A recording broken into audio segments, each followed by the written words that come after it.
Imagine, if you will, descending through layers of ocean so deep that the pressure would crush a human instantly.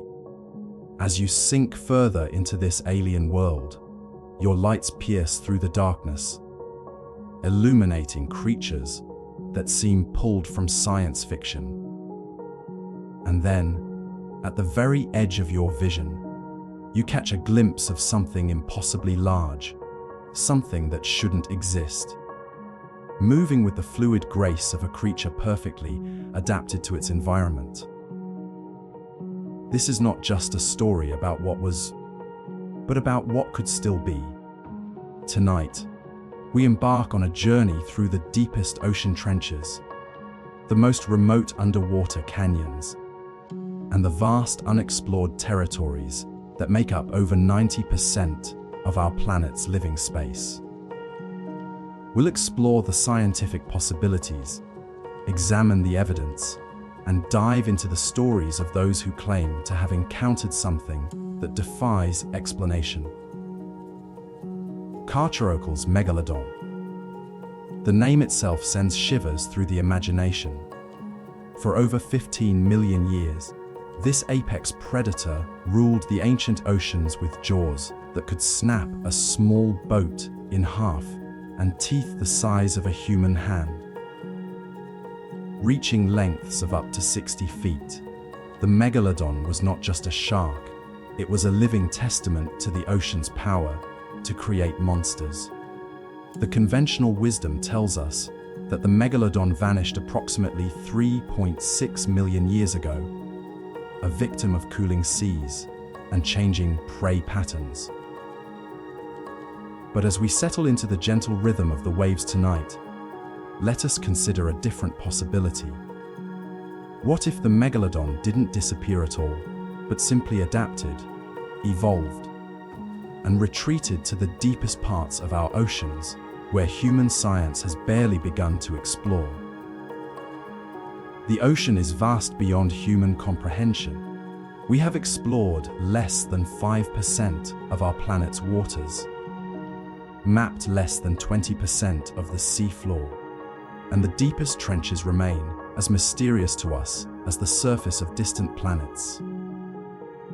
Consider the Mariana Trench, plunging over 36,000 feet into the Earth's crust. At these depths, the pressure reaches over 1,000 times that at sea level. The temperature hovers just above freezing. No sunlight has ever penetrated these depths, yet life finds a way. Strange, wonderful, impossible life that thrives in conditions that would kill surface dwellers in seconds. Dr. Marina Castellanos, a deep sea biologist who has spent her career studying abyssal creatures, once told me something that haunts my thoughts. She said, "Every time we send a submersible to a new depth, we discover life forms we never imagined possible. The deep ocean doesn't follow our rules, it creates its own. In these alien depths, where bioluminescent creatures create their own light shows, and where the very concept of up and down becomes meaningless, could a population of megalodons have survived? Could they have evolved, adapted, become something even more remarkable than their ancient ancestors?" To understand how megalodons might survive in the modern ocean, we must first understand the hidden world beneath the waves. The deep ocean is not an empty desert, but a thriving ecosystem more complex and interconnected than any rainforest. At depths beyond 3,000 feet, where the last traces of sunlight fade into permanent darkness, a different kind of life takes hold. Here, creatures have evolved without eyes, or with eyes so large they can capture the faintest bioluminescent glow. Giant tube worms cluster around hydrothermal vents, feeding on chemicals that would be toxic to surface life. Jellyfish, the size of automobiles, drift through the currents like living galaxies. their transparent bells pulsing with ethereal light. The food web in these depths operates on principles foreign to surface dwellers.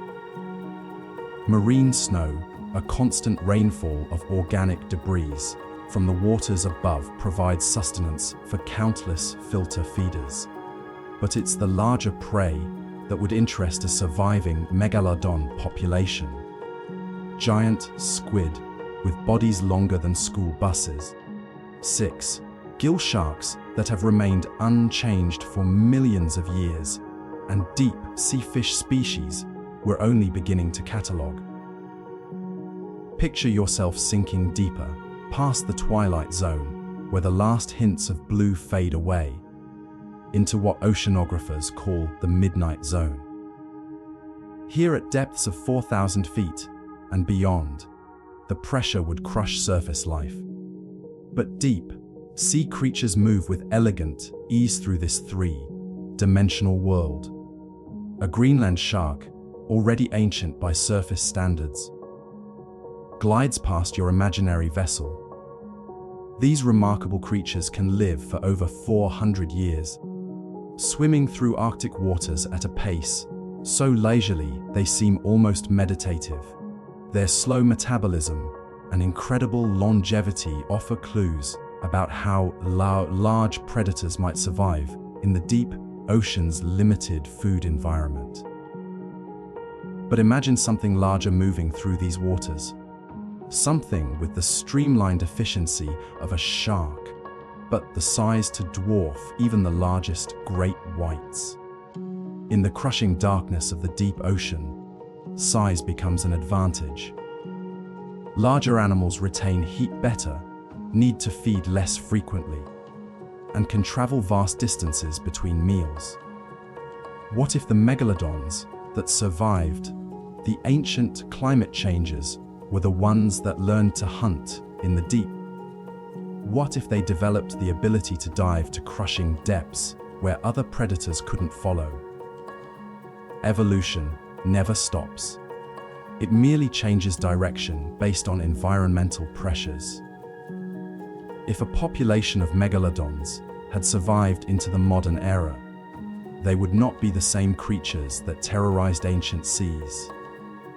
They would have adapted, evolved, become something new, perhaps something even more remarkable. Consider the adaptations that would be necessary for survival in the deep ocean. First, their bodies would need to handle extreme pressure. Deep sea fish accomplish this through specialized proteins and cellular structures that prevent their bodies from being crushed. A deep ocean megalodon might have developed similar adaptations, their massive frames becoming even more efficient at handling the crushing depths. Their metabolism would have slowed dramatically. Like the Greenland sharks that can survive on minimal food for months at a time, these evolved megalodons would have developed the ability to enter states of near hibernation between feeds. Their massive size would actually become an advantage, allowing them to store energy for extended periods. But perhaps most intriguingly, they might have developed enhanced sensory abilities.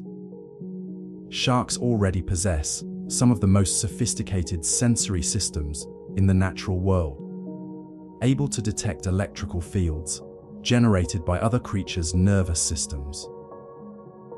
In the absolute darkness of the deep ocean, these abilities would become even more crucial. Imagine megalodons that could sense the heartbeat of a whale from miles away, or detect the electrical signature of a giant squid hiding in an underwater canyon. Their lateral line system, which allows sharks to sense water movement and pressure changes, would have evolved to incredible sensitivity, letting them navigate and hunt in complete darkness with supernatural precision. As we continue our midnight journey through the possibilities, let us examine the evidence that suggests large, unknown predators might still roam the deepest parts of our oceans. While science demands concrete proof, the ocean has a way of keeping its secrets, offering only tantalizing glimpses of what might lurk in its deepest reaches. In 2018, researchers studying deep sea footage from a remote, operated vehicle noticed something unusual in the background of their recordings. At a depth of nearly 5,000 feet, their cameras had captured what appeared to be a massive shadow moving at the edge of their light's reach. The shadow was estimated to be over 40 feet long, moving with the fluid motion characteristic of a large shark, but far larger than any known species. The footage was analyzed by marine biologists around the world. While some dismissed it as a trick of light and shadow, others found it compelling. Dr. James Morrison, a shark specialist from the Deep Ocean Research Institute, noted, "The movement pattern is consistent with a large elasmobranch, but the size is unprecedented for any known modern species." But this is just one incident among many. Deep sea research vessels regularly encounter acoustic signatures that don't match any known marine life. Sound travels differently in the deep ocean, creating an acoustic landscape that researchers are still learning to interpret. Whales communicate across thousands of miles using low-frequency calls that travel through deep sound channels. But occasionally, research vessels detect sounds that don't match any known marine life. These sounds, nicknamed Bloop and Julia by researchers, represent acoustic signatures of unknown origin. While some have been attributed to geological activity or ice movement, others remain unexplained. Some of these sounds suggest movement patterns and core characteristics that could indicate very large, unknown marine life. Dr. Sarah Chen, an acoustic oceanographer, has spent years studying these anomalous sounds. She describes detecting what appeared to be echolocation clicks of extraordinary power, far beyond anything produced by known marine mammals. The clicks were coming from depths of over 8,000 feet. She explains, and they were powerful enough to be detected across hundreds of miles of ocean. Whatever was making them would have to be enormous. Echolocation of this power would be consistent with a large predator navigating and hunting in the absolute darkness of the deep ocean. Megalodons, with their highly developed sensory systems, could have evolved sophisticated biosonar abilities that would put modern dolphins to shame.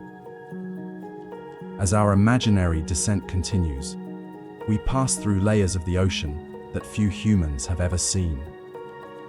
At 6,000 feet, we enter a realm where the pressure is 200 times greater than at sea level, where the temperature hovers near freezing, and where the only light comes from the bioluminescent displays of creatures that have never seen the sun. Here, in this alien world, we begin to understand how little we truly know about our own planet.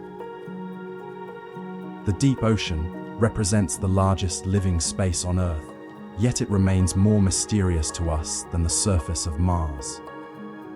In this vast, unexplored frontier, anything seems possible. Modern deep sea research relies heavily on remotely operated vehicles equipped with high-definition cameras and powerful lights. These mechanical explorers have revealed wonders beyond imagination: gardens of glass, sponges, mountains of coral in perpetual darkness, and creatures so bizarre they seem designed by alien intelligence. But sometimes, these cameras capture more than researchers expect. In the archived footage from hundreds of deep sea expeditions, there are moments that defy easy explanation. Shadows that move with purpose at the edge of camera range. Disturbances in the sediment that suggest something massive has recently passed. And occasionally, brief glimpses of shapes that are both familiar and impossible.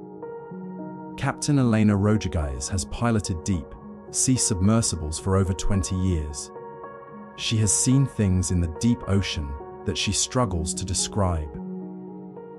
You learn to trust your instruments down there, she says, but sometimes your eyes see things that the instruments can't confirm. I've seen movements in the distance that suggested something much larger than anything we have on the books. She describes one encounter in particular that occurred during a research dive in the Puerto Rico Trench. At a depth of nearly 7,000 feet, her submersible's lights illuminated what appeared to be feeding activity on the seafloor. As they approached to investigate, something massive moved away from their lights, creating a disturbance in the water that rocked their vessel. The interesting thing, Captain Rodriguez explains, was the pattern of the bite marks on the whale carcass we found. They were consistent with a very large shark, but much larger than any great white. The spacing between the tooth marks suggested jaws that were at least 4 feet across. Perhaps the most compelling evidence comes from the teeth themselves. Megalodon teeth continue to be found on beaches and seafloors around the world. But here's where the story becomes truly intriguing. Some of these teeth appear to be much younger than they should be. Fossilization is a process that occurs over millions of years, gradually replacing organic material with minerals. Ancient megalodon teeth, millions of years old, have a distinctive appearance and mineral composition. But occasionally, teeth are found that have the size and shape characteristic of megalodons, but lack the signs of extensive fossilization. Dr. Marcus Webb, a paleontologist specializing in shark evolution, has studied some of these anomalous teeth. What we're finding, he explains, are teeth that have the morphology of Carcharocal's megalodon, but appear to be much more recent. Some show signs of fossilization that would be consistent with thousands of years rather than millions. While the scientific community remains skeptical of these findings, they raise fascinating questions. Could there be populations of large sharks in the deep ocean that we haven't yet discovered? Could evolution have produced modern sharks that parallel the size and characteristics of ancient megalodons? The ocean has a long history of surprising us with living fossils, species thought to be extinct that are rediscovered in remote locations. The coelacanth, a fish thought to have been extinct for 66 million years, was rediscovered in 1938. Giant squids were considered mythical creatures until one was photographed alive in 2004.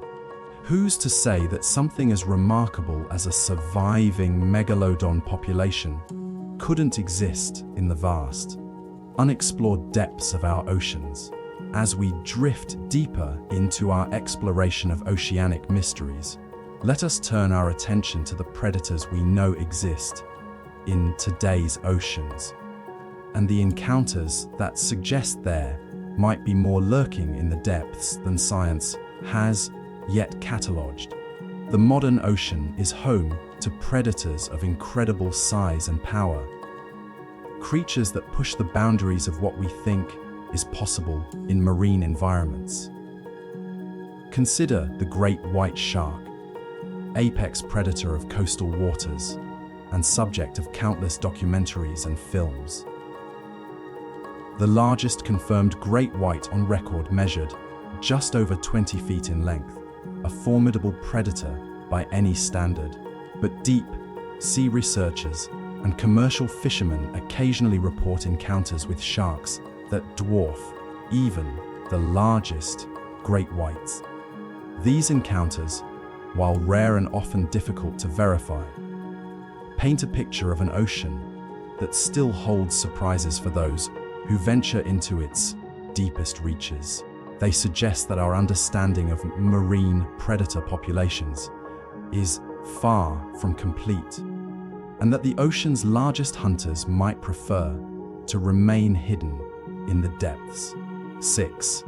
Gill sharks represent one of the ocean's most ancient lineages, swimming in Earth's waters for over 200 million years. These primitive sharks typically inhabit deep waters during the day, rising to shallower depths under cover of darkness to feed. Most 6 gill sharks measure 12 to 20 feet in length, making them formidable predators in their own right. But occasionally, researchers encounter 6 gill sharks of extraordinary size. Dr. Michael Jung, who has studied deep sea shark populations for over 15 years, describes diving with submersibles and encountering 6 gill sharks that challenged everything he thought he knew about the species' size limits.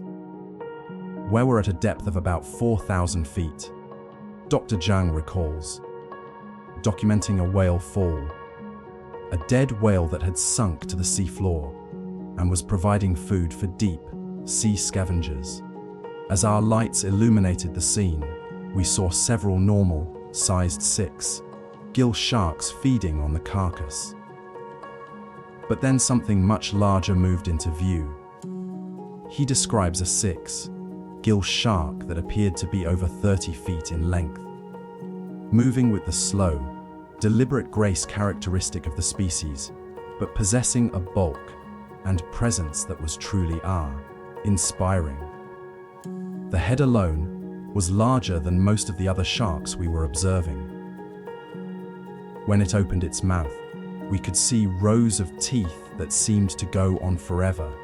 Such encounters raise fascinating questions about the growth potential of deep sea sharks.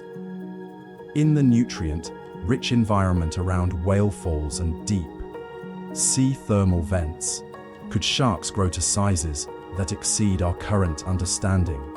Could the deep ocean, with its stable temperatures and abundant food sources in certain areas, support the growth of truly gigantic predators?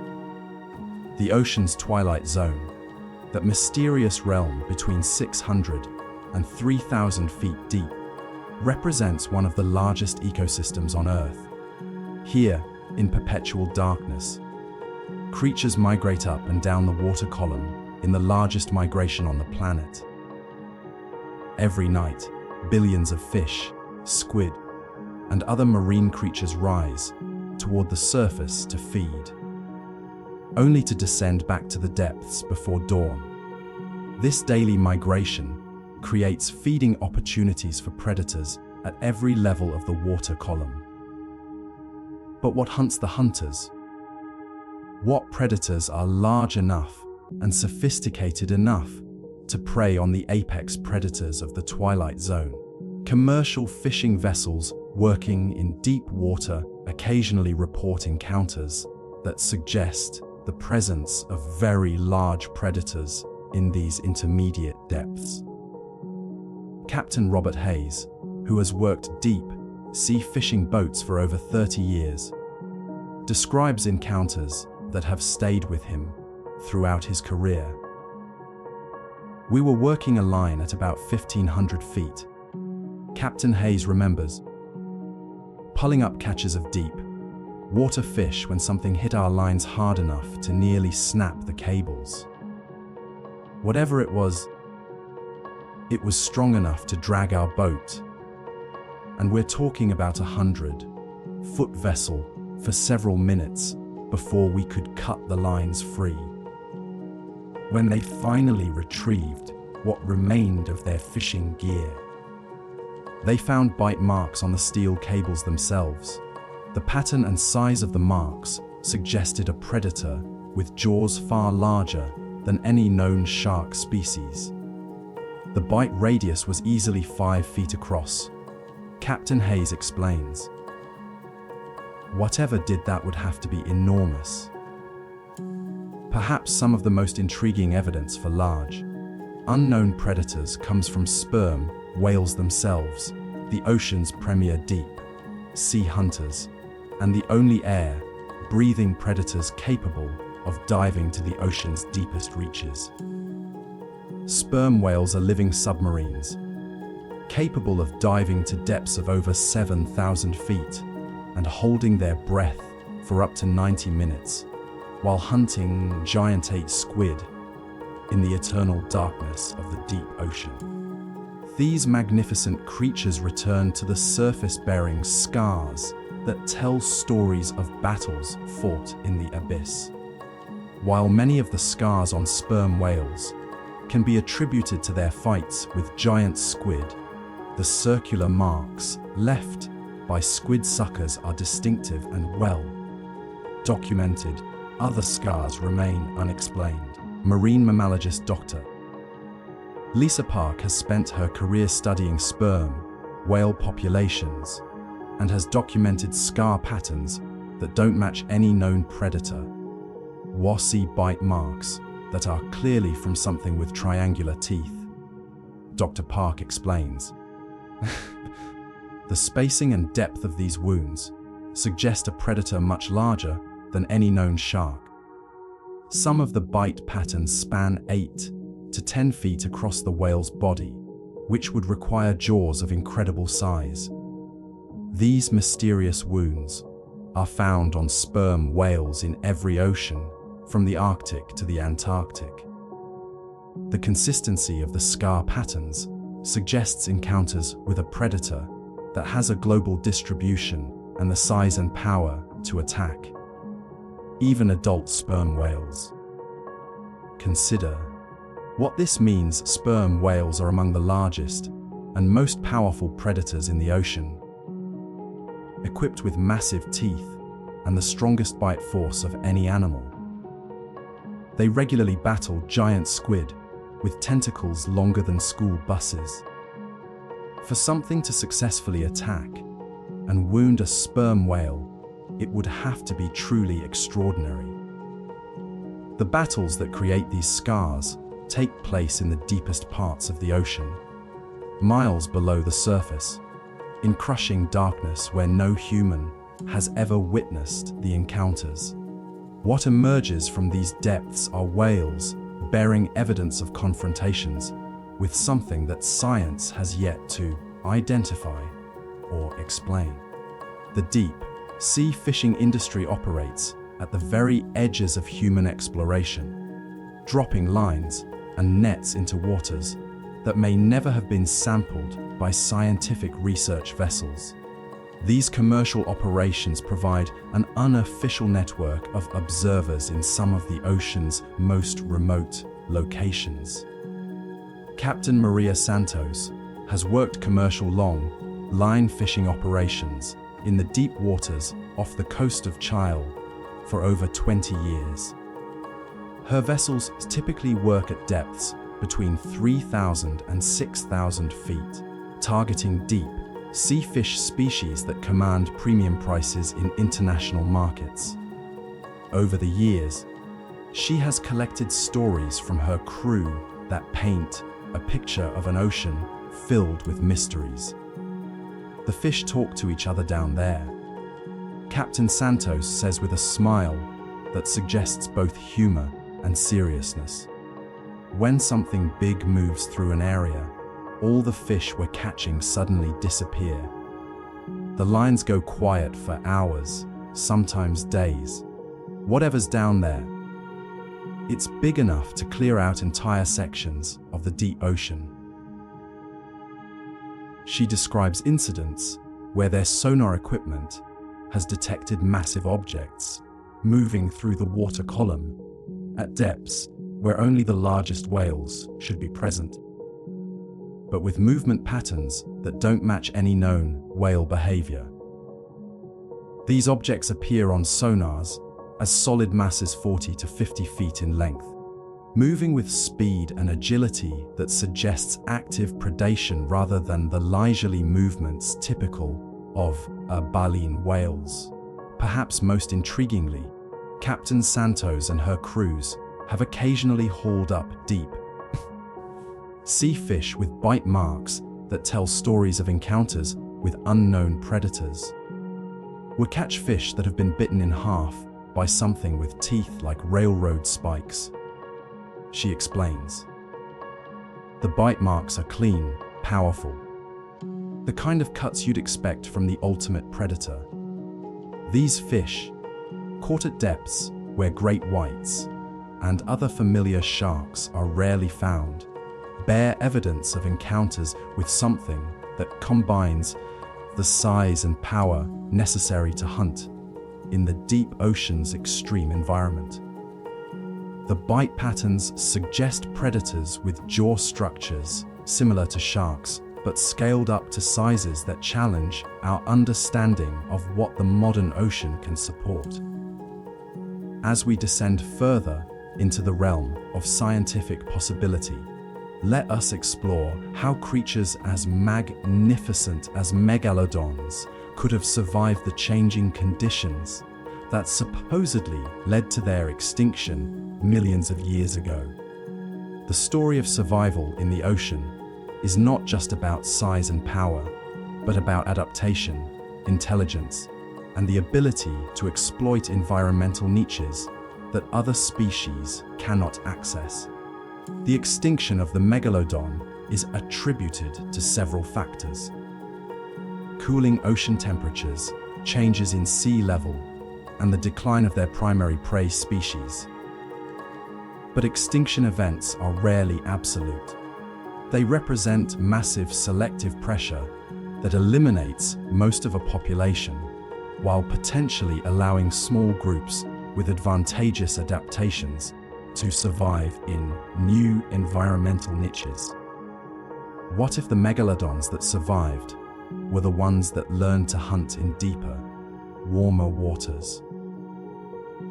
What if they developed the ability to access food sources that other predators couldn't reach?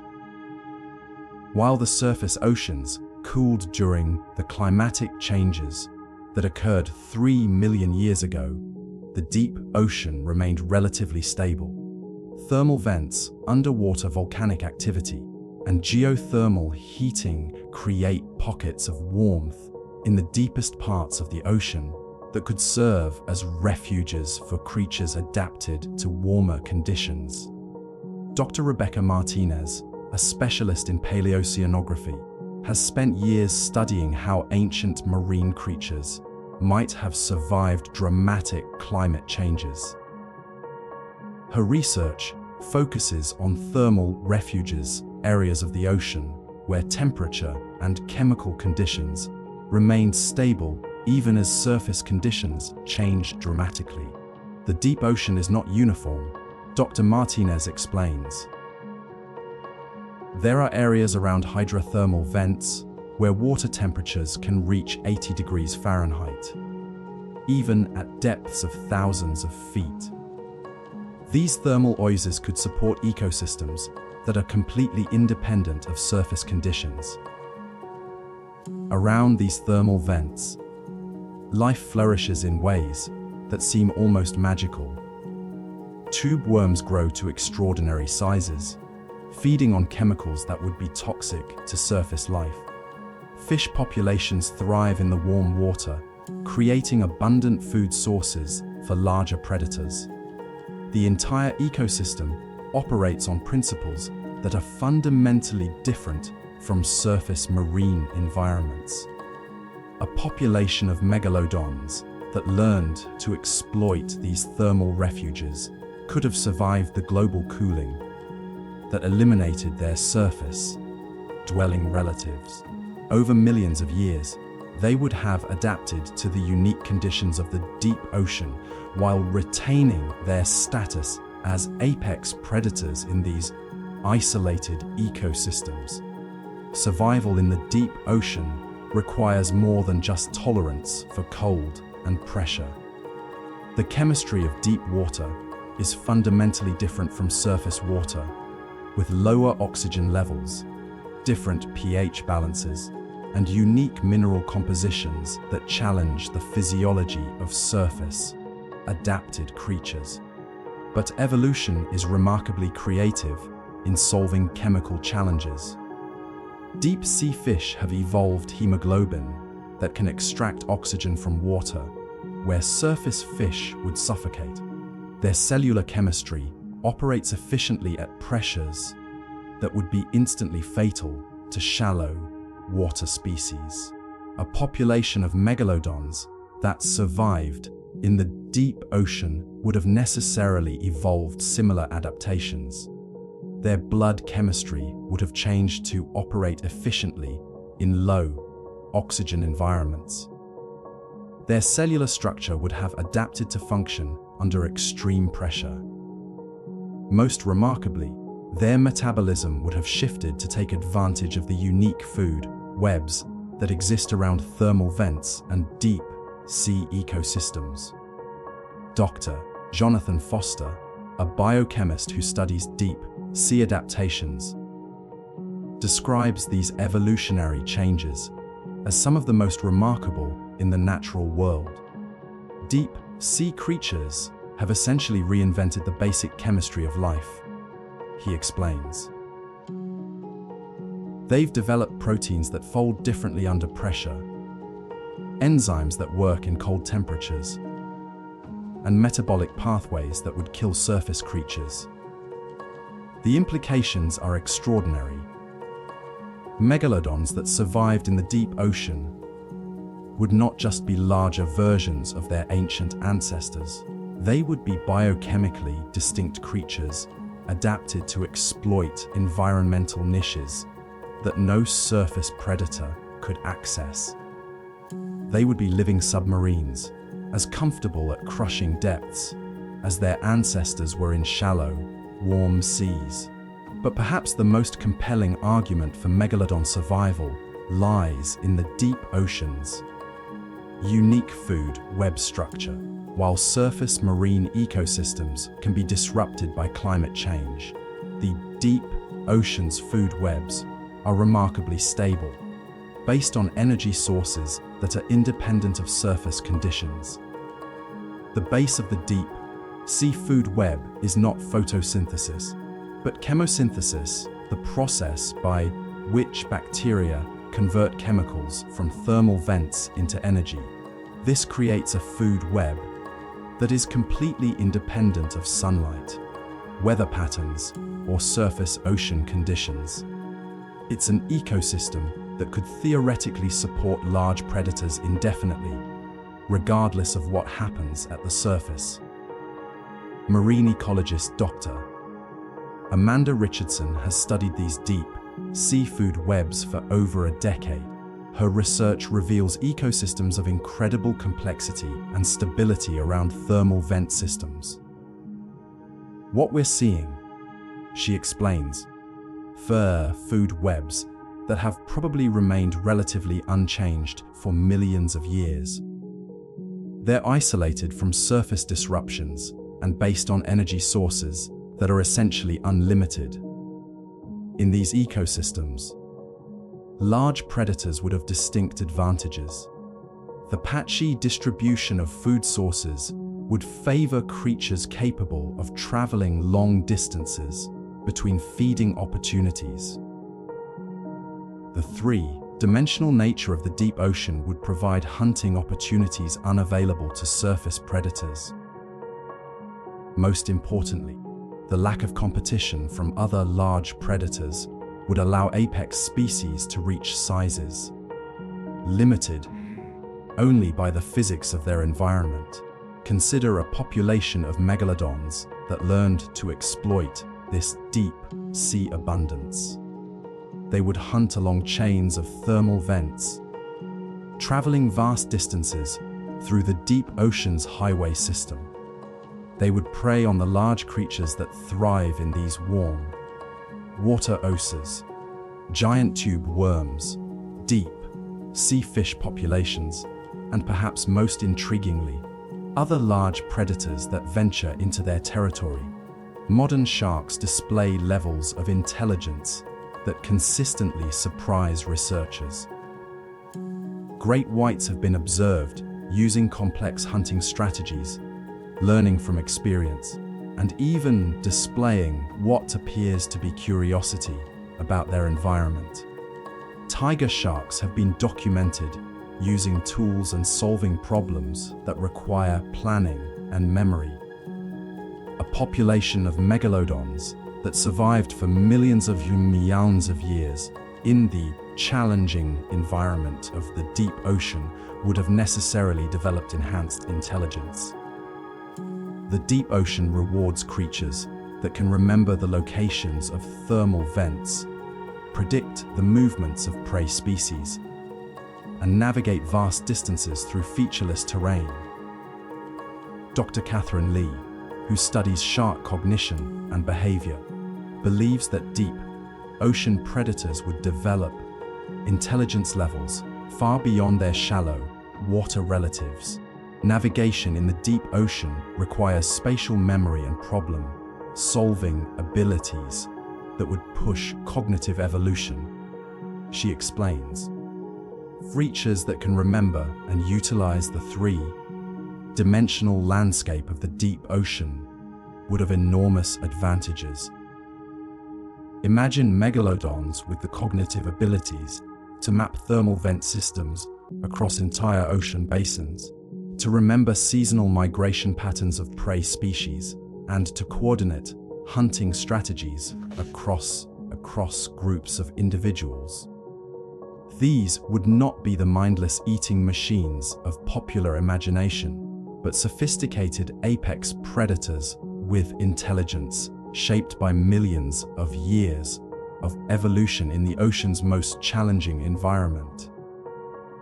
Such intelligence would also explain their ability to remain hidden from human detection. Creatures smart enough to thrive in the deep ocean would certainly be capable of avoiding the relatively crude detection methods that humans have deployed in the small fraction of the ocean we've managed to explore. As our journey through the depths continues, let us explore the hidden worlds that exist beneath the waves, ecosystems so remote and alien that they might as well exist on another planet. These underwater realms operate according to their own rules, supporting life forms and ecological relationships that challenge our understanding of what's possible on Earth. The ocean's deepest trenches, underwater mountain ranges, and abyssal plains represent the largest, unexplored frontier on our planet. In these regions, pressure, temperature, and chemistry combine to create environments where evolution has taken paths that surface dwellers could never imagine. Here, in the eternal darkness of the deep sea, entire ecosystems thrive in complete independence from the sunlit world above. What secrets do these hidden worlds hold? What creatures call these alien landscapes home?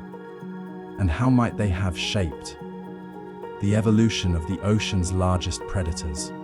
Hydrothermal vents represent one of the most extraordinary ecosystems on Earth. These underwater geysers, where superheated water rich in minerals erupts from the seafloor, create oases of life in the otherwise sparse deep ocean. Around each vent, a complex ecosystem develops that is entirely independent of sunlight, based instead on the chemical energy that pours from the Earth's interior. Dr. Patricia Valdez, who has studied hydrothermal vent ecosystems for over 15 years, describes them as underwater cities. Each vent system supports thousands of individual organisms in a highly organized community structure.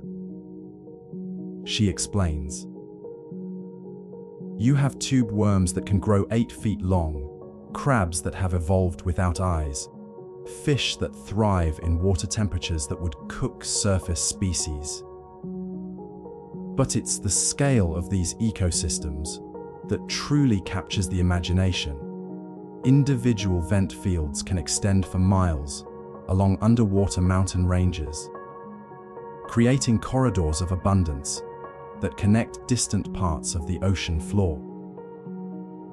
These thermal highways would provide perfect hunting grounds for large predators, offering both abundant prey and the warm water temperatures that could support high metabolism hunters. The communities around thermal vents operate on principles that seem almost alien. Giant tube worms, some reaching lengths of 8 feet, filter bacteria and chemicals from the water. Ghostly white crabs scuttle across landscapes of mineral deposits, feeding on bacterial mats that cover the seafloor in living carpets. Fish with antifreeze proteins in their blood navigate between pockets of water that range from near freezing to scalding hot. For a large predator like a surviving megalodon, these vent ecosystems would represent ideal hunting territories.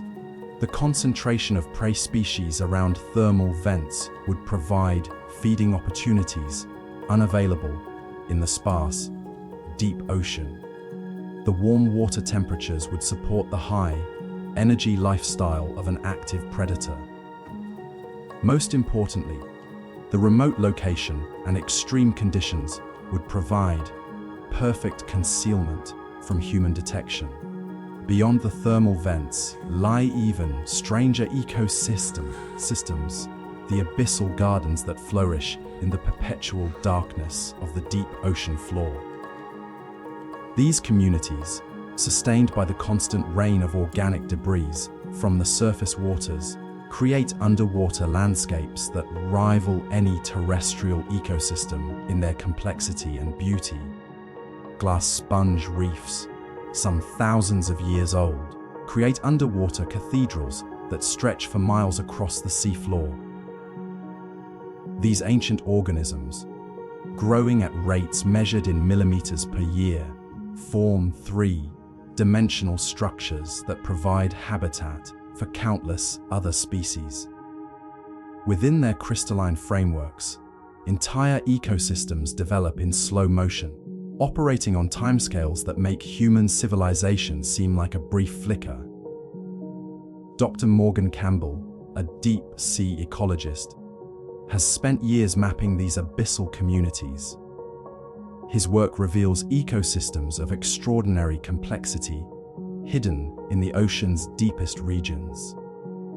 We're finding communities down there that have been isolated for millions of years, he explains.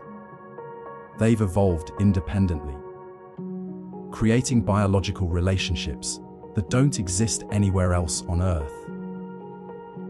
These isolated ecosystems would provide perfect refuges for relic species, creatures that have survived unchanged for millions of years, while their surface relatives faced extinction.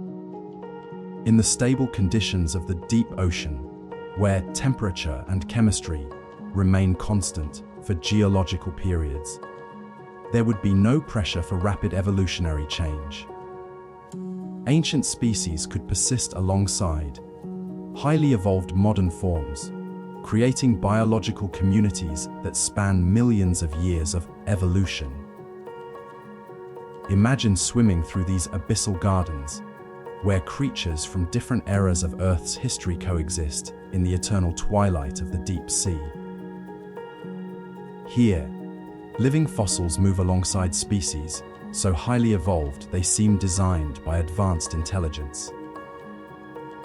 In this timeless world, the survival of ancient megalodons would not be an anomaly, but simply another example of the deep ocean's ability to preserve life forms that the surface world has long forgotten.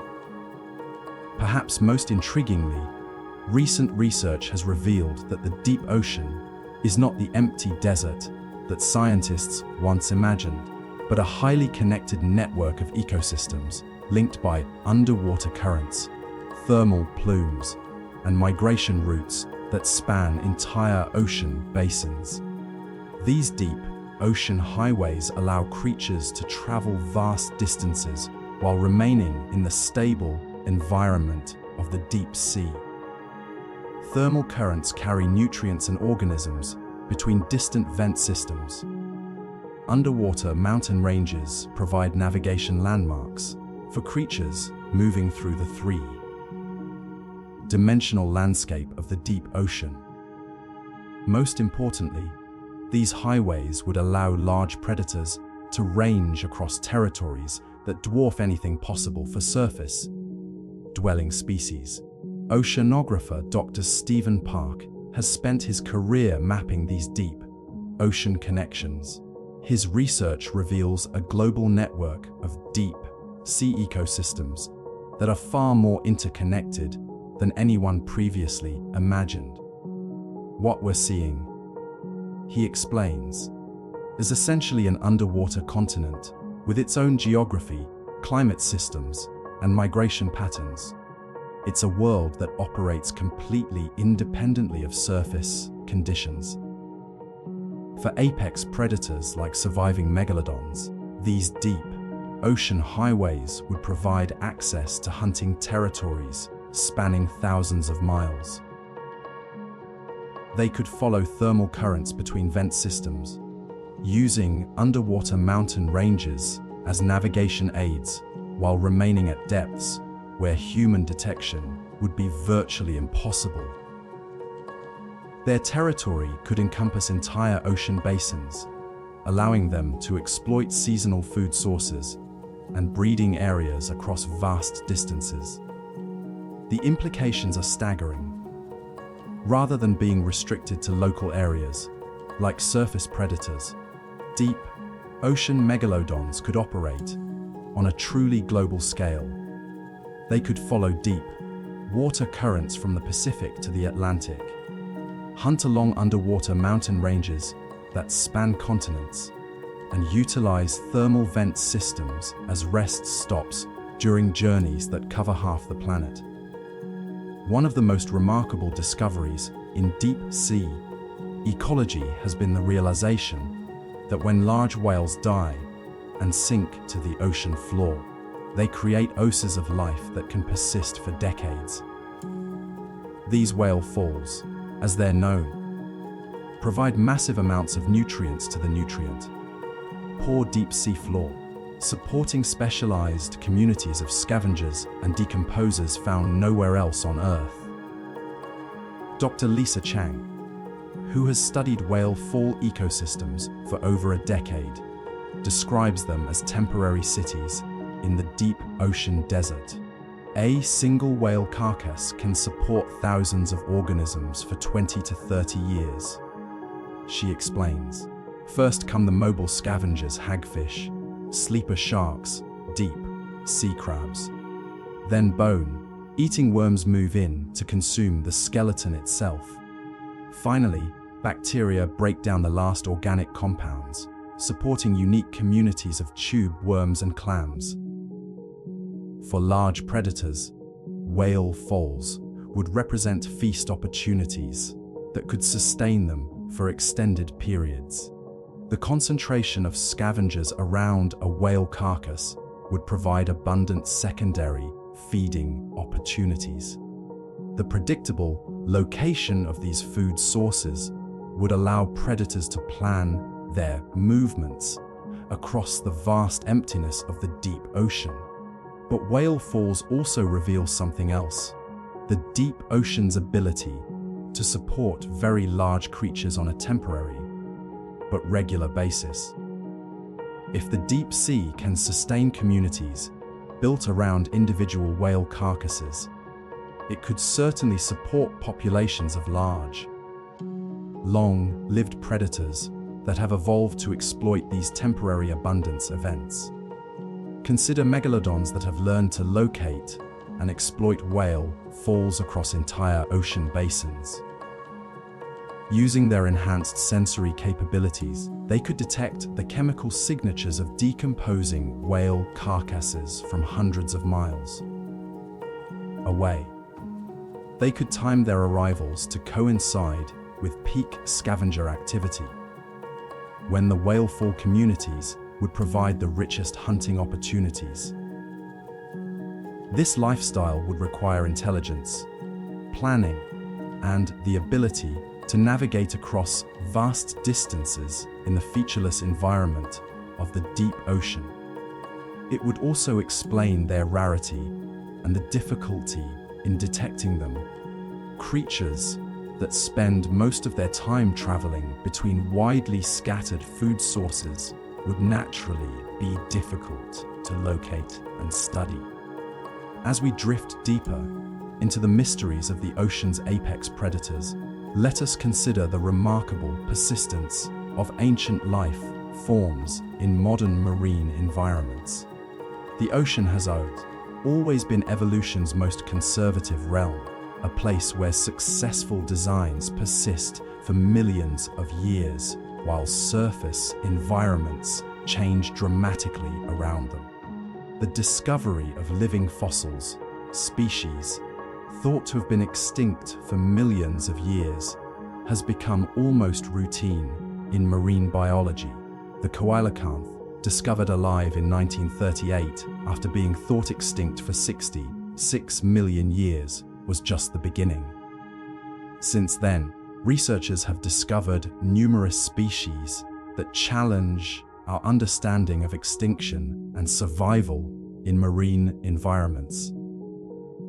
If primitive fish can survive unchanged for millions of years in the ocean's depths, what other ancient predators might still patrol waters we have yet to fully explore? Sharks represent one of evolution's most successful and persistent designs. They have survived multiple mass extinction events that eliminated the dinosaurs and countless other species, adapting to changing conditions while maintaining their basic body plan for over 400 million years. This evolutionary persistence suggests that the shark design is so efficient that it requires little modification to remain successful across geological time periods. Dr. Rachel Morrison, a paleontologist who specializes in ancient marine predators, explains this persistence in terms of environmental stability. The ocean's physical properties, density, pressure, temperature gradients, have remained relatively constant for hundreds of millions of years. She notes, this stability allows successful designs to persist much longer than they could in rapidly changing terrestrial environments. The Megalodon represents the ultimate expression of the shark design, a predator so perfectly adapted to its environment that it dominated ocean ecosystems for over 15 million years. The idea that such a successful design would simply vanish completely challenges our understanding of how evolution actually works in marine environments. Modern great whites, tiger sharks, and bull sharks all represent variations on the same basic predator design that reached its peak in the Megalodon. But these modern species are constrained by competition with each other and with marine mammals that didn't exist during the Megalodon's era.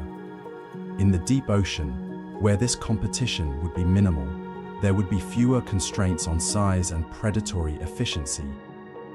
In 1976, researchers discovered the megamouth shark, a species that grows to over 18 feet in length and had somehow remained completely unknown to science despite its size and global distribution.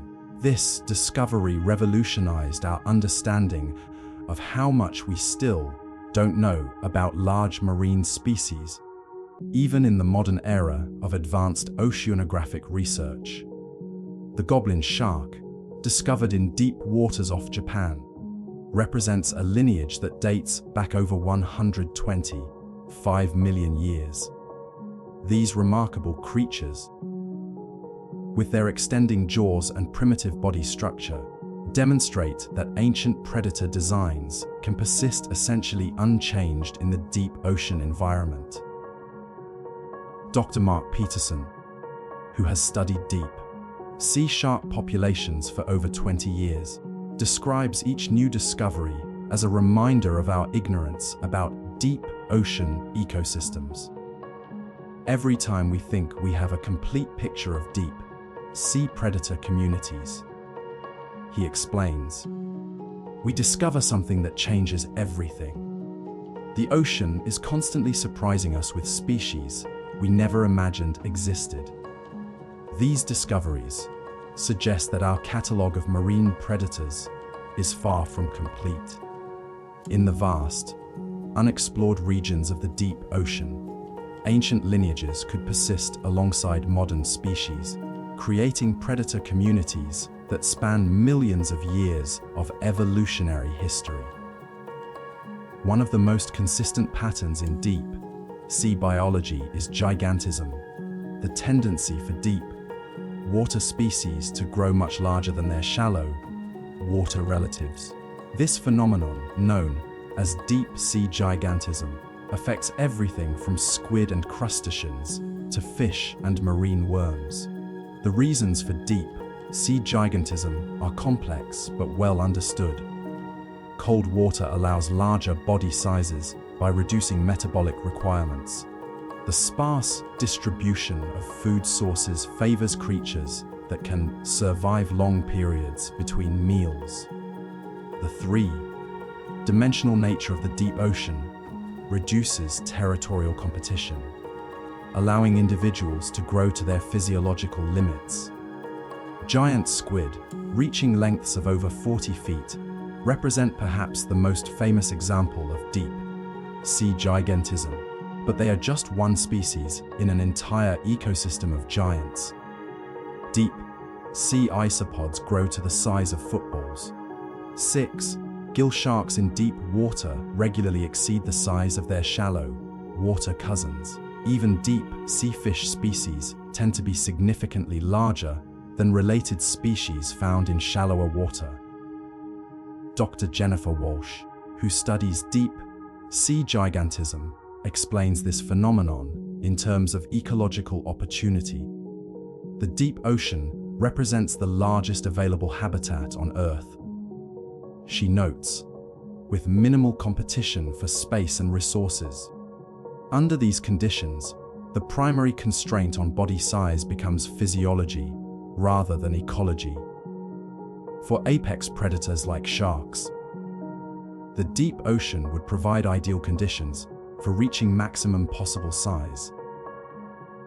Without competition from other large predators, without territorial constraints, and with access to abundant food sources around thermal vents and whale falls, deep ocean sharks could grow to sizes that would be impossible in shallow water environments. This suggests that if megalodons survived in the deep ocean, they would likely have grown even larger than their ancient ancestors.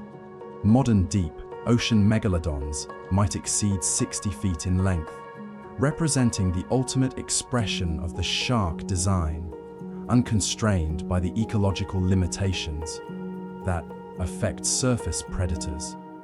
The question of whether surviving megalodons would remain unchanged or evolve into something new touches on fundamental principles of evolutionary biology. In stable environments, successful species tend to remain relatively unchanged over long periods. But the transition from surface to deep ocean living would have required significant adaptations. The most likely scenario would be evolutionary modification that preserves the essential predatory capabilities of the megalodon while adapting to deep ocean conditions. These adaptations might include enhanced sensory systems for navigation and hunting in complete darkness, modified physiology for handling extreme pressure and cold temperatures, and behavioral changes to exploit the unique food sources available in deep sea ecosystems.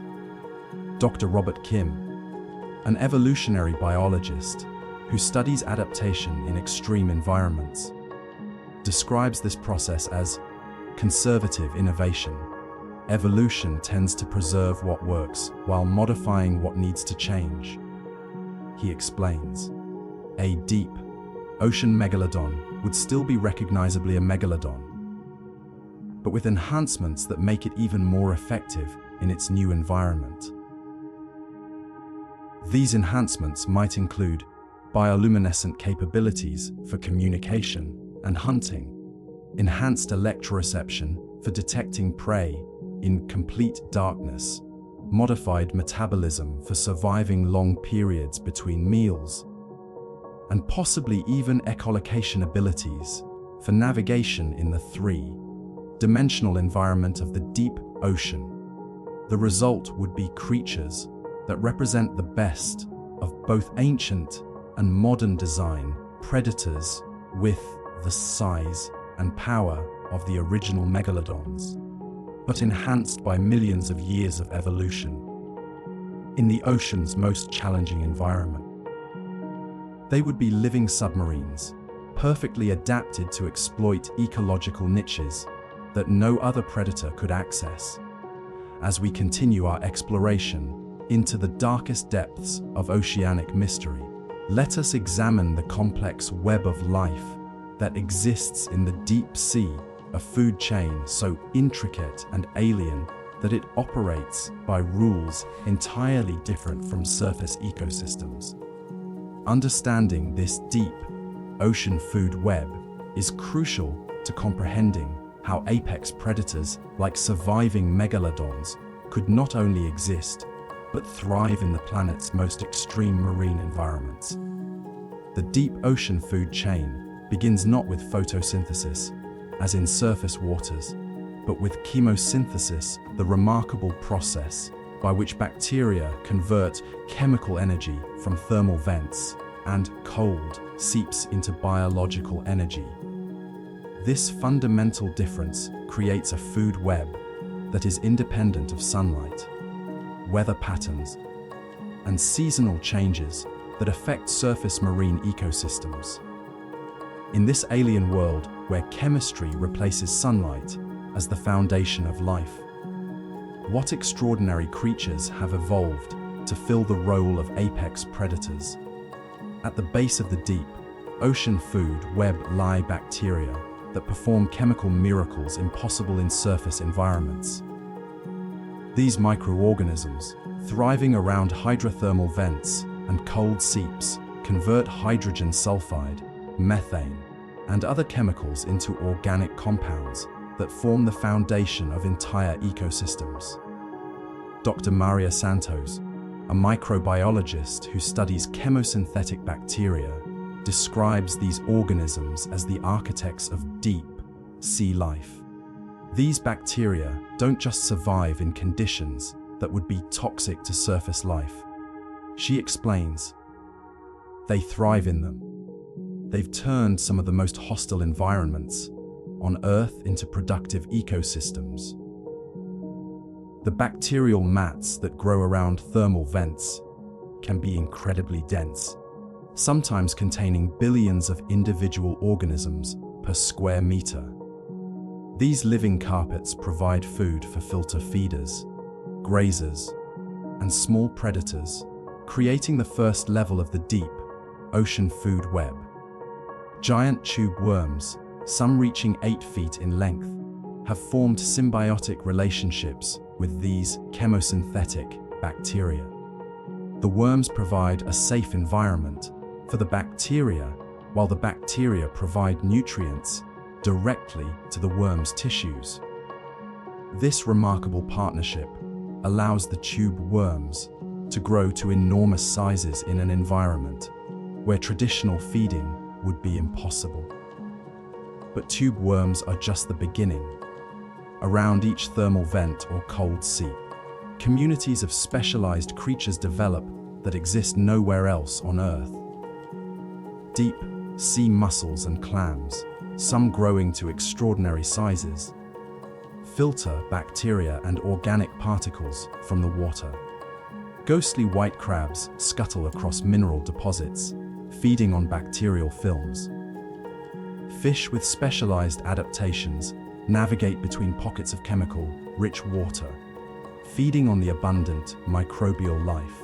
Above the primary producers and filter feeders in the deep ocean food web exist the secondary predators, creatures that have evolved to hunt other deep sea organisms while serving as prey for even larger predators.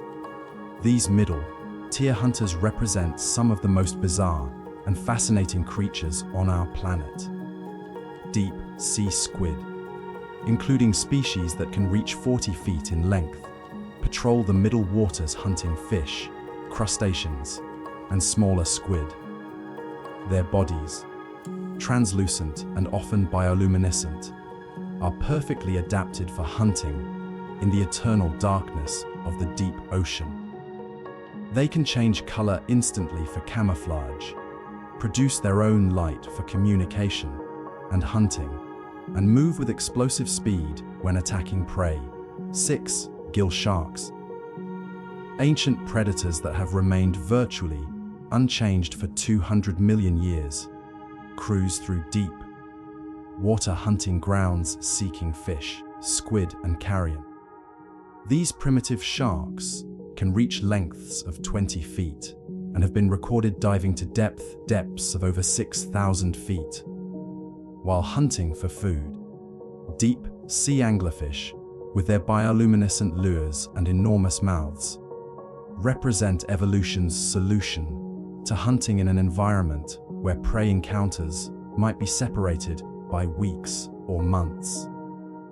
Their bodies are designed to consume prey larger than themselves, allowing them to take advantage of rare feeding opportunities in the sparse, deep ocean environment.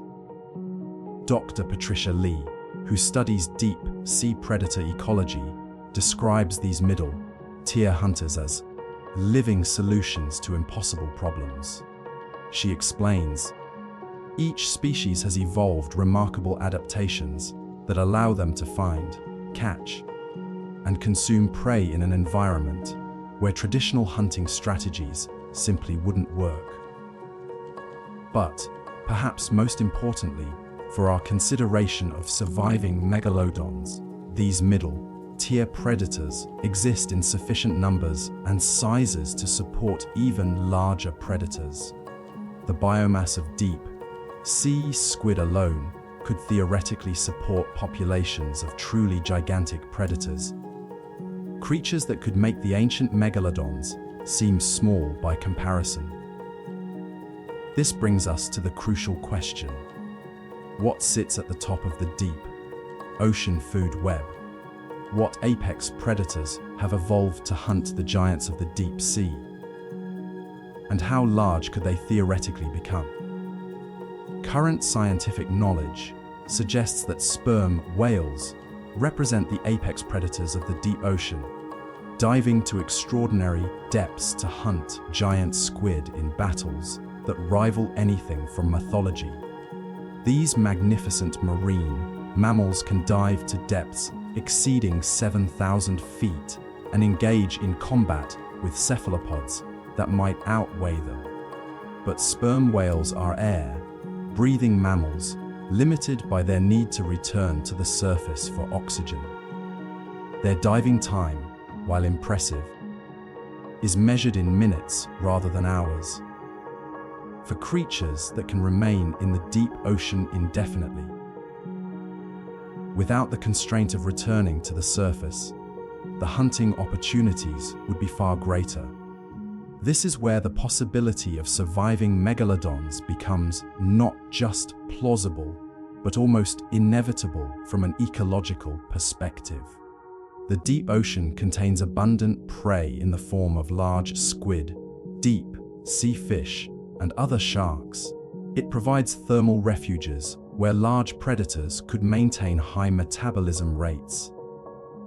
Most importantly, it offers vast territories with minimal competition from other apex predators.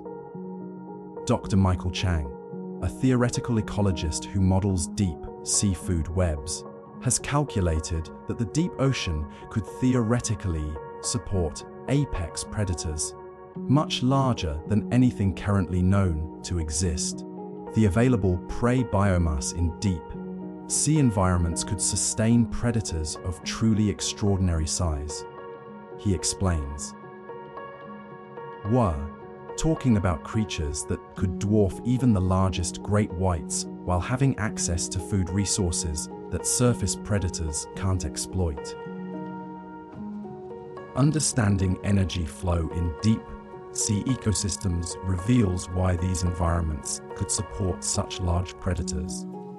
Unlike surface ecosystems, where energy decreases at each level of the food web, deep sea ecosystems concentrate energy around specific locations like thermal vents, cold seeps, and whale falls. This concentration creates what ecologists call energy oases, locations where prey abundance far exceeds the sparse distribution typical of most deep ocean areas. For large predators that can travel between these oases, the deep ocean offers feeding opportunities that are both abundant and predictable. The energy available around a single large thermal vent system could theoretically support several apex predators for extended periods. When multiple vent systems are connected by deep ocean currents and migration routes, they create a network of feeding opportunities that could sustain predator populations across entire ocean basins. Dr. Angela Rodriguez, who studies energy flow in extreme environments, describes deep sea energy concentration as upside-down ecology. She explains, instead of energy being distributed evenly and decreasing up the food chain, deep sea ecosystems concentrate energy in specific locations and make it available to creatures that can access multiple sites. This concentrated energy distribution would be ideal for apex predators like surviving megalodons. Their large size would allow them to travel efficiently between energy oases. Their enhanced sensory capabilities would help them locate thermal vents, whale falls, and other high-energy sites across vast distances. Most importantly, their position as apex predators would give them access to all the energy concentrated in these deep sea ices. The result would be predator populations that are sparse, but individually enormous. Creatures that roam territories spanning thousands of miles, while exploiting energy sources that smaller predators couldn't access. They would be the ultimate expression of apex predation, unconstrained by the competitive pressures that limit surface predators. As our journey into the ocean's deepest mysteries continues, we must examine the tantalizing evidence that suggests our understanding of deep sea life remains woefully incomplete. Recent discoveries in oceanographic research have consistently revealed that the deep ocean holds surprises that challenge our most basic assumptions about marine ecosystems and the creatures that inhabit them. Each new deep sea expedition brings back evidence of life forms, ecological relationships, and biological processes that expand the boundaries of what scientists thought possible. These discoveries paint a picture of an ocean that is far more complex, diverse, and mysterious than previous generations of researchers could have imagined. What secrets still lie hidden in the ocean's deepest trenches? What creatures move through waters so remote that human science has yet to catalogue their existence?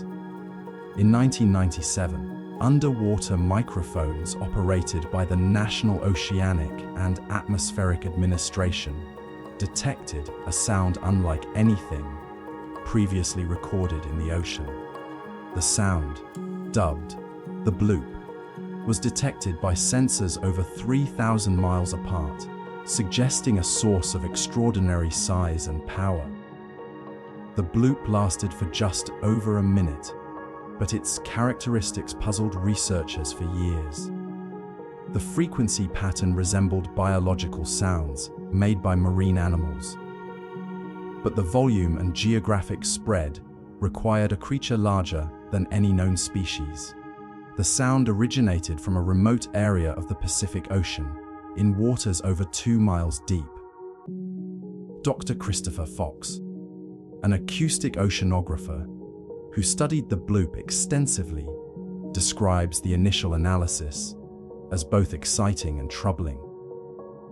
The sound had all the characteristics of animal vocalization, he explains, but the size of the creature that would need to produce such a sound was beyond anything in our biological records.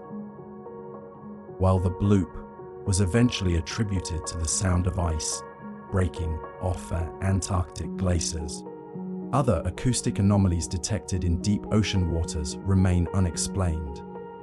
These sounds, recorded by underwater monitoring stations around the world, include vocalizations, echolocation clicks, and movement sounds that don't match any known marine species.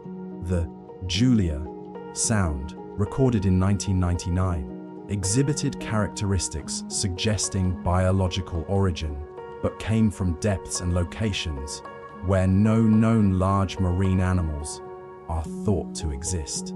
The slowed down sound, recorded multiple times between 1997 and 2002, displayed frequency patterns consistent with animal movement, but originated from areas of the deep ocean that remain essentially unexplored.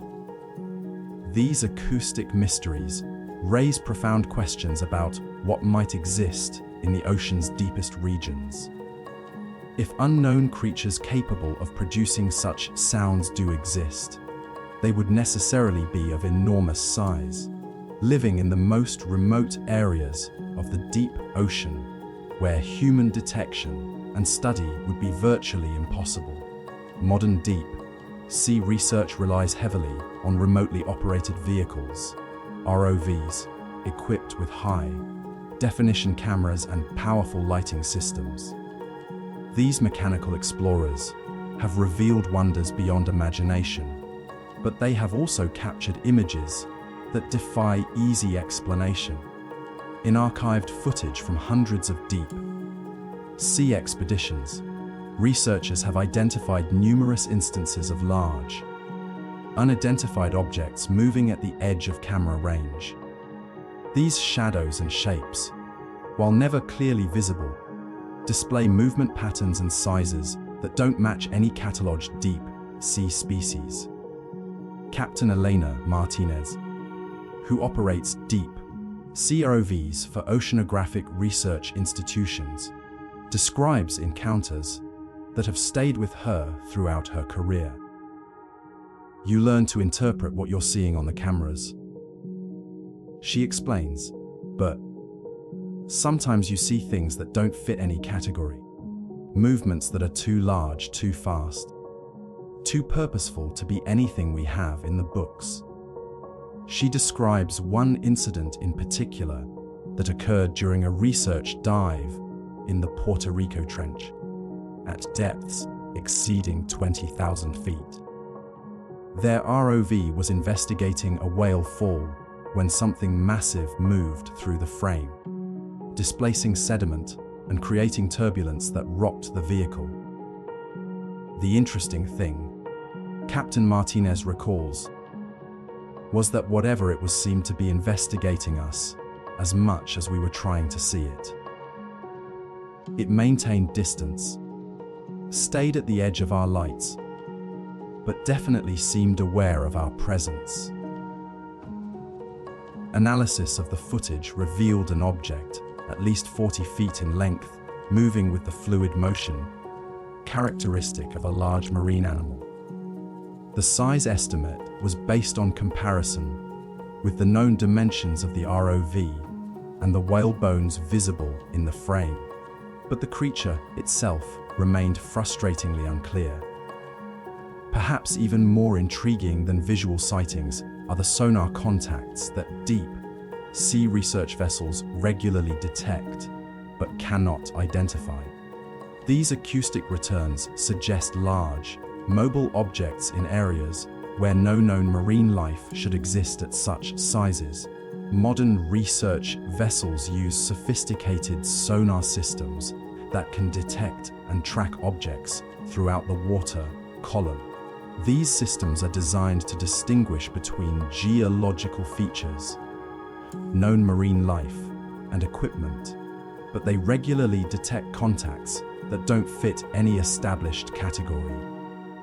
Dr. Rebecca Thompson, who operates sonar systems on deep sea research vessels, has documented numerous contacts that suggest large, unknown creatures in deep ocean environments.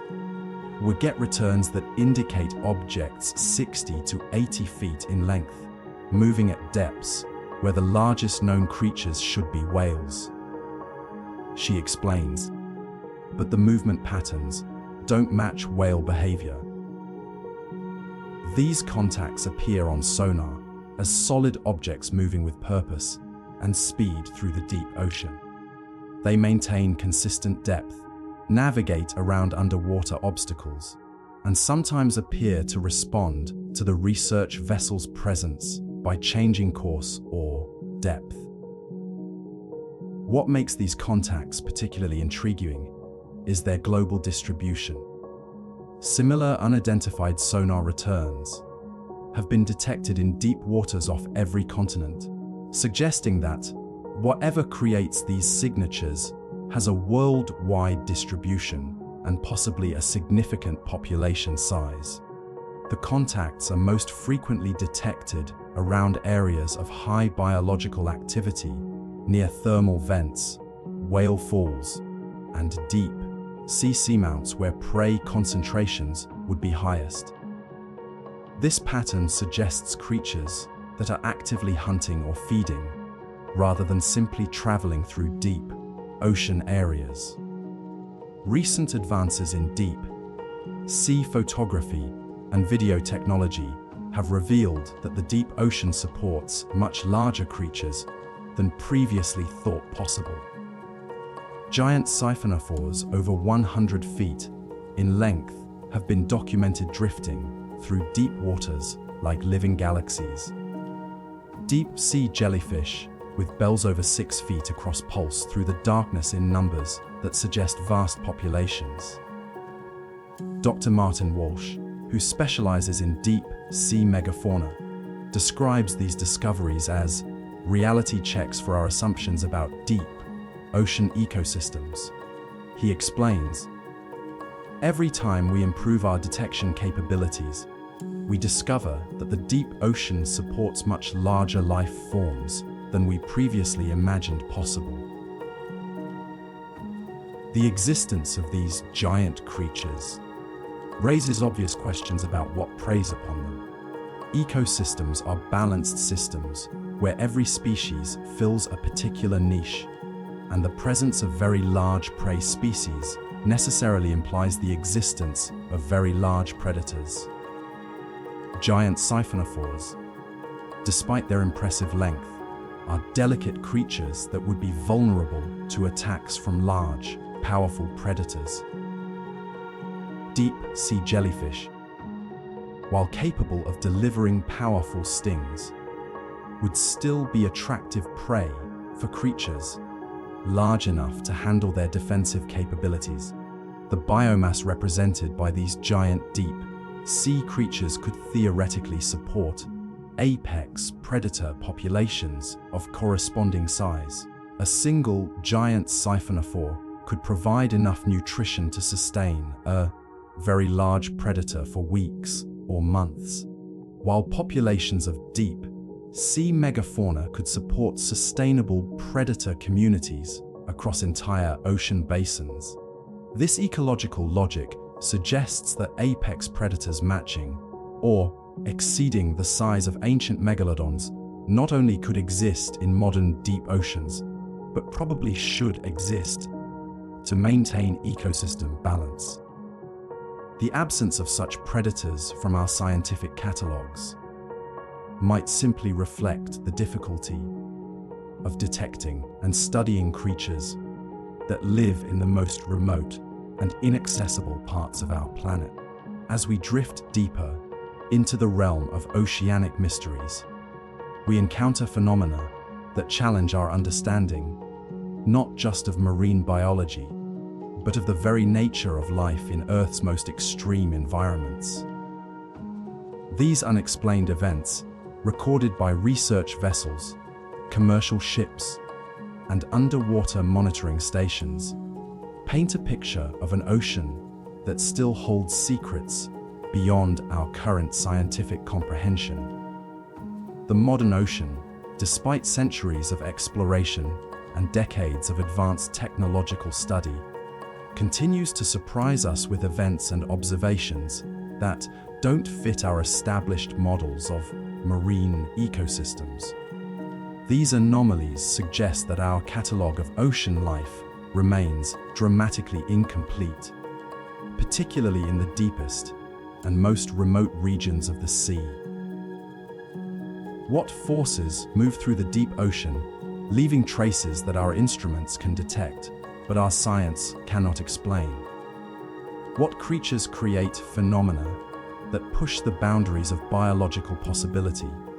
Research vessels operating in deep ocean waters regularly record disturbances that suggest the presence of very large, highly active marine life.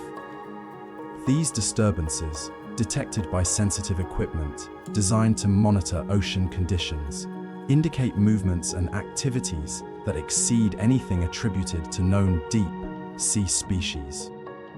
Dr. Catherine Foster, an oceanographer who monitors deep water conditions, has documented numerous instances of what she calls megafauna events, disturbances in deep ocean waters that suggest creature activity on a scale that challenges current biological understanding. We detect pressure waves, temperature fluctuations, and chemical changes that indicate massive biological activity at depths where our current models suggest such activity shouldn't be possible. Dr. Foster explains, "These aren't subtle changes, they're dramatic alterations in ocean conditions that suggest creatures of extraordinary size and metabolic activity." One particularly striking example occurred during a research expedition in the Mariana Trench, where monitoring equipment detected a series of pressure pulses at depths exceeding 30,000 feet. The pulses occurred in regular intervals over a period of several hours, suggesting rhythmic movement by something of enormous size. Analysis of the pressure data indicated that whatever created the pulses was moving vertically through the water column, rising and diving in a pattern that suggested active hunting behavior rather than passive drifting. The size estimates, based on the pressure disturbances, suggested a creature over 60 feet in length, moving with purpose and power through the deepest parts of the ocean.